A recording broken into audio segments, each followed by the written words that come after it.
India থেকে ওদের ওই যে কি সুব্রমণিয়ম স্বামী বলতেছে বাংলাদেশকে দখল করলেও লেলো, বাংলাদেশকে দখল করে নাও।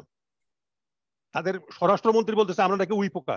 এখন বাংলাদেশ আক্রমণ করতে হলে চীনের এগেইনস্টে তাদের 2 কোর রাখতে হবে, অর্থাৎ 3 থেকে 9টা ডিভিশন রেখে দিতে হবে।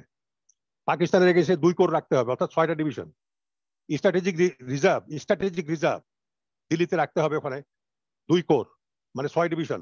তার মানে 6 6 12 আর 9 21টা ডিভিশন 37 থেকে বাদ দেন, 16টা ডিভিশনের বেশি নিয়ে আসতে পারবে না। আমাদের খাবে, আমাদের পড়বে, আর আননেসেসারি ওখান থেকে বলে যে বাংলাদেশকে कैप्चर कर लो। अरे भाई बांग्लादेश को कैप्चर करना इतना आसान नहीं है। वो लोग तो तुम जो समझते हो वो नहीं है, वो बात नहीं है, ये दूसरा है। ये बंगाली है, मुसलमान है। বাংলাদেশের একমাত্র দেশ এই সাবকন্টিনেন্টে যুদ্ধ করে স্বাধীন হয়েছে। আমরা মুসলমান হলে কি হবে? সৌদি আরবের মুসলমান আর আমরা মুসলমান কিন্তু এক নই। তালেবান মুসলমান, আফগানিস্তান আর আমরা মুসলমান। নামাজ রোজা ঠিক আছে, হজ যাকাত ঠিক আছে, ইসলামের 5 স্তম্ভ ঠিক আছে, কিন্তু এর বাইরে বহু জিনিস আছে যেগুলো তাদের সঙ্গে আমাদের মেলে না। যুদ্ধ করে পদাতিক বাহিনী এবং আর্মার ট্যাঙ্ক বাহিনী, সোজা কথা যারা পাবলিক যেটা বলে। এই যেমন কর্নেল হক আছেন, আমি আছি, জেনারেল আমসা আমিন ছিলেন এখানে, উনি দক্ষিণ বিশ্বে উনি অডিওতে কানেক্ট হতে পারেন নাই। আমরা পদাতিক বাহিনীর, আমরা হলাম যোদ্ধা। আমরা যুদ্ধ করি, মাটিতে দাঁড়িয়ে যুদ্ধ করি শত্রুর সঙ্গে। এয়ারফোর্স দিয়ে বম্বিং করে, নেভি দিয়ে বম্বিং করে আপনি পুরো দেশ দখল করতে পারবেন না। আপনাকে দখল করতে হলে পদাতিক বাহিনী লাগবে।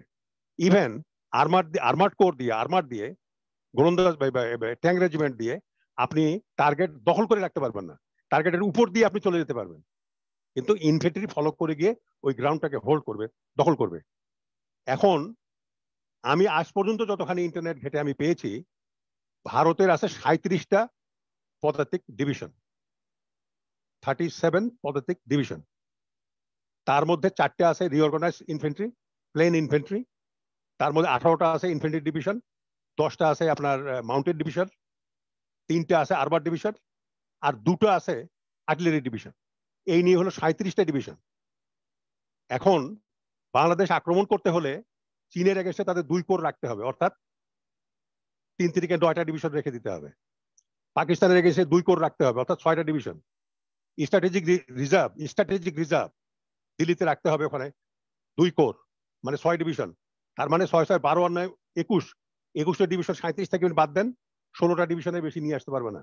অথচ আমাদের বাংলাদেশের স্ট্রেংথ হলো 10 ডিভিশন ইনফ্যান্ট্রি। আমাদের সব ডিভিশন ইনফ্যান্ট্রি, সবগুলো ডিভিশন কিন্তু ইনফ্যান্ট্রি ফাইটিং। এবং বিজিবির আছে 63টা ব্যাটালিয়ন, 70,000। 63টা ব্যাটালিয়ন মানে ওইটা 6 ডিভিশন, 6 9 54। তাহলে 6 আর 10 16টা ডিভিশনকে যদি 50% 50-50 পরাজয় এবং জয়ের সংখ্যা এ নিয়ে আসতে হয়, তাহলে 48টা ডিভিশন নিয়ে আসতে হবে। সেটা ভারতের নাই। ভারতকে বাংলাদেশ আক্রমণ করতে হলে 50-50 চান্স নিয়ে হারতেও পারে, জিততেও পারে। তাকে 48টা ডিভিশন নিয়ে বাংলাদেশে আসতে হবে। এখন বাংলাদেশের কি আছে? এই যে বললাম যে 16টা ডিভিশন আছে বিজিবি আর মিলে। আনসার আছে 6.1 মিলিয়ন, 6.1 মিলিয়ন, অর্থাৎ 60 লক্ষ আনসার আছে বাংলাদেশে, ট্রেন্ড, যাদের হাতে রাইফেল দিতে হবে আর ফার্স্ট লাইন অ্যামুনিশন দিতে হবে। ফার্স্ট লাইন পোস্ট 100-120 অ্যামুনিশন, কমরে থাকবে 120, আর বাইরে থাকবে আপনার 100। এটা দেন, ওকে দিয়ে যুদ্ধ করানো যাবে। 60 লক্ষ। আপনি এখানে ভারতের পা দেওয়া মানে এখান থেকে পা নিয়ে উঠতে পারবে না। এত বড় শক্তি, বিশ্বের সবচেয়ে লার্জেস্ট ফোর্স আনসার ট্রেন বাংলাদেশে আছে 6 মিলিয়ন, 60 লক্ষ। কিভাবে অস্ত্র আসবে? আল্লাহ দিবে অস্ত্র। কাজেই বাংলাদেশ আক্রমণ করা, এটা ভারত আননেসেসারি মানুষকে বুঝায়, পাবলিককে বুঝায় 36 সেনা পাঠাবো। আরে 36 সেনা তুমি কয়টা পাঠাবা? 1 ব্যাটালিয়ন, 1000, 2000, 3000, 5000, 7000, 10,000? ওটা খেয়ে ফেলবে আমাদের বাহিনী, আকাশে খেয়ে ফেলবে। আমরা ওই বৃহৎ বঙ্গ গঠন করবো। ওই যে আমাদের যে ইয়ে ছিল না, বঙ্গভঙ্গ হয়েছিল না স্যার, বাংলা, ওই আমি বলি আজকে আজকে ভারতকে আমি চ্যালেঞ্জ দিচ্ছি, ভারত বলুক কোন যুদ্ধে জিতেছে তারা, কোন যুদ্ধে তারা জিতেছে আজ পর্যন্ত স্বাধীনতার পরে। 65 এর যুদ্ধ স্টেলমেটে শেষ হয়ে গেছে, তাদের প্রধানমন্ত্রী তো হার্ট অ্যাটাক করে মরে গেছে তাসকন্দে।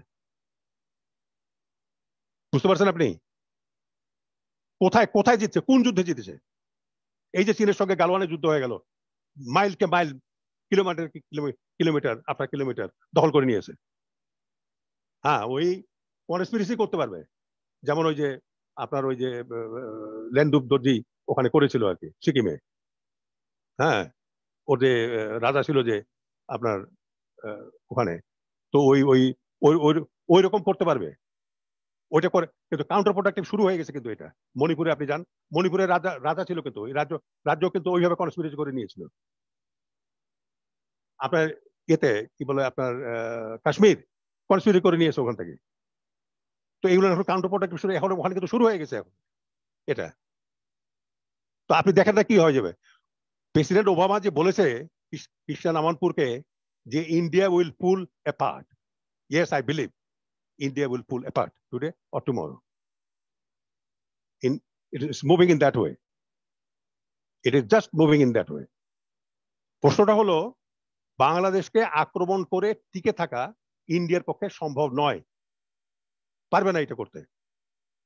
তারপরেও আরো কোনো অপারেশনাল প্ল্যান আছে, সেগুলো আমি এখানে আলোচনা করছি না।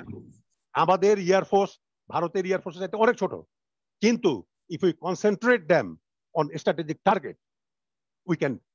কিন্তু আসলে এরকম আক্রমণের পর্যায়ে চিন্তা ভাবনার কোনো প্রয়োজন কি আছে, বা ওইরকম অবস্থা কি আমাদের গেছে? আমাদের পলিটিক্যাল একটা বিষয় নিয়ে। আরে ভাই, ইন্ডিয়ার থেকে ওদের ওই যে কি সুব্রমণিয়ম স্বামী বলতেছে বাংলাদেশকে দখল করলেও লেলো, বাংলাদেশকে দখল করে নাও। তাদের স্বরাষ্ট্রমন্ত্রী বলতেছে আমরা নাকি উই পোকা, আর তাদের 10 থেকে 12 লক্ষ লোক বাংলাদেশে চাকরি করে 10 বিলিয়ন ডলার এখান থেকে তাদের দেশে পাঠাচ্ছে। এই যে আমরা ডিওইসি বাড়ি ধারে হাঁটি, এখানে প্রতিদিনই দেখি যে সব ইন্ডিয়ার লোক এখানে হাঁটতেছে, আমাদের চাইতে তাদের নাম্বার বেশি। আরে আমাদের খাবে, আমাদের পড়বে, আর আননেসারি ওখান থেকে বলে যে বাংলাদেশকে कैप्चर कर लो। अरे भाई, बांग्लादेश को कैप्चर करना इतना आसान नहीं है। वो लोग तो तुम जो समझते हो वो नहीं है, वो बात नहीं है, ये दूसरा है। ये बंगाली है, मुसलमान है।